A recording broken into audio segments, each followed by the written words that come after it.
Nigeria is once again shaking, and this time, the tremor comes from deep within the military hierarchy itself. A top military officer, Brigadier General Musa Uba, has been killed in an ambush allegedly carried out by ISWAP terrorists alongside several soldiers under his command.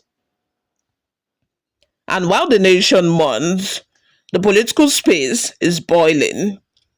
Atiku Abubakar, former vice president and perennial presidential contender, is calling out President Bola Ahmed Tinubu, accusing him of nonchalance, misplaced priorities, and even political obsession.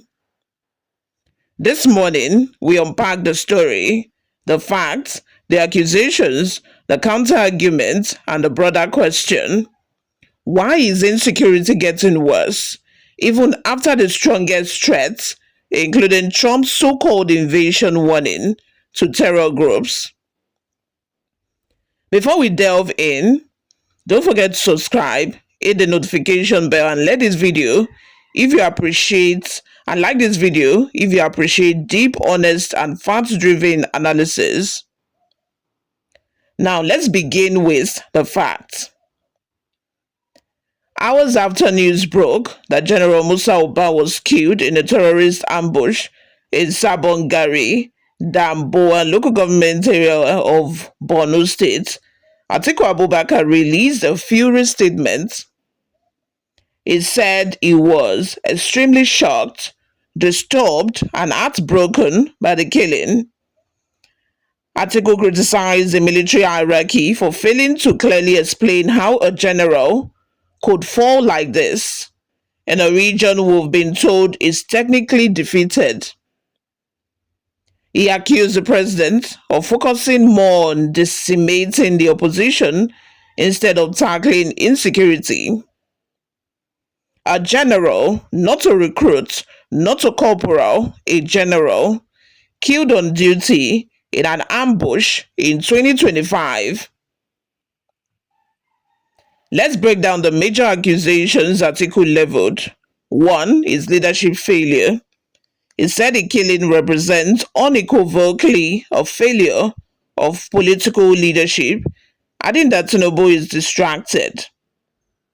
The second one is Tinubu is more focused on politics than security. Atiku claims the president is focusing his energy on fighting the opposition, consolidating political power, and engaging in internal party battles, instead of being a hands-on commander-in-chief.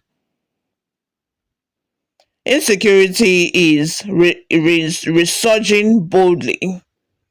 He called the killing one death too many and a bold terrorist resurgence in a country that we cannot afford.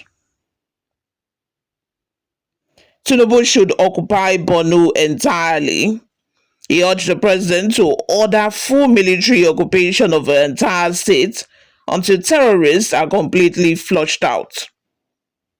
If I were president, Atiku said he would deploy military aggressively to take back every hotspot. A direct message to Tinubu. Atiku went as far as saying you must live up to your responsibility or admit incompetence and ask for help or resign. Strong words, very strong words indeed. Now let's zoom out. We've seen spikes in attacks across Borno, Zamfara, Naija, Kaduna, Plateau, and even part of the FCT in recent years. But this latest hit, the killing of a general, signals something deeper.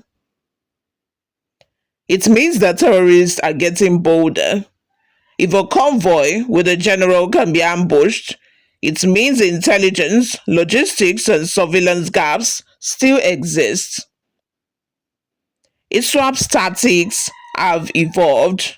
They are more coordinated, even more coordinated than the army sometimes, better armed, more mobile, increasingly emboldened, and they are taking advantage of rural areas with weak defensive structures. The third one is internal political distractions. The political class has been busy with internal party wars, economic narrative battles, and power configuration instead of unified national security strategy. There is also weak interagency cooperation. Military, police, DSS, NSCDC often operate in silos. Rising poverty and economic collapse. Economic hardship has made recruitment easier for terrorist groups. Now let's talk about that very interesting angle. Even after Donald Trump threatened invasion, remember Trump's well-publicized stance during his presidency? He said the US would consider direct action against terror organizations in West Africa, especially Nigeria, if it continued expanding and if a Christian genocide continues. The threat made headlines. People expected increased pressure, reduced attacks, or shifts in terrorist behavior. But what happened? The fact is, terror groups were not deterred. The US threat was politically rhetoric, not policy. Local factors in Nigeria are still dominant drivers of insecurity. Terror groups barely flinched. So, no, Trump's threats didn't change the game. Nigeria still must solve its insecurity problems internally. Now, let's be balanced. Let's present contrasting viewpoints. Atiku believes Tinubu is distracted by politics, insecurity is worsening, the government is silent or slow to react, leadership has failed. He also believes that Borno must be militarily occupied, the president must ask for help or resign. Those are what Atiku believed. This position reflects frustration shared by many Nigerians who feel unsafe daily. Those defending the administration say 1. Insecurity didn't start under Tinubu. It's a decades-long problem inherited from previous governments, including Atiku's PDP era. 2. The military is being modernized. The government has been procuring equipment, drones, and vehicles. Occupation is not a simple solution.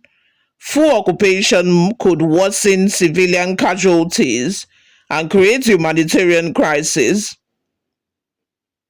Atiku criticism is politically motivated. They argue he's speaking from a place of rivalry, not objectivity. Security gains have been reported in other regions. Kidnap gangs, oil theft groups, and bandits have faced crackdowns. Both sides have valid points, but the killing of a general cannot be dismissed. It's not just another incident, it's a national security red flag. Here is what this tragedy reveals. It reveals that terror groups are far from defeated. Leadership, both politically and military, must tighten coordination. Intelligence failures remain a huge problem. Nigeria needs a comprehensive counter-terrorism overhaul. Political fights are distracting from real national issues. Then lastly, citizens are losing confidence and very fast every single day. In the end, my people, this isn't just about Atiku versus Tinubu. This isn't about PDP versus APC. This is about Nigeria, about soldiers dying and civilians living in fear, about families losing loved ones, about a country that needs stability. Atiku has raised tough questions, and the Tinubu administration owes Nigerians clear answers. Not political speeches, not talking points, clear, transparent, actionable answers. Because if a brigadier general is not safe, then who is? Thank you for staying with us through this deep analysis. If you value honest conversations about Nigerians' future, please hit the like button, subscribe, and turn on your notification so you never miss our weekly breakdowns. Until next time, my name remains Oluwayomi Temlola. Stay safe, stay aware, and stay hopeful. I will see you all in my next video. Bye for now.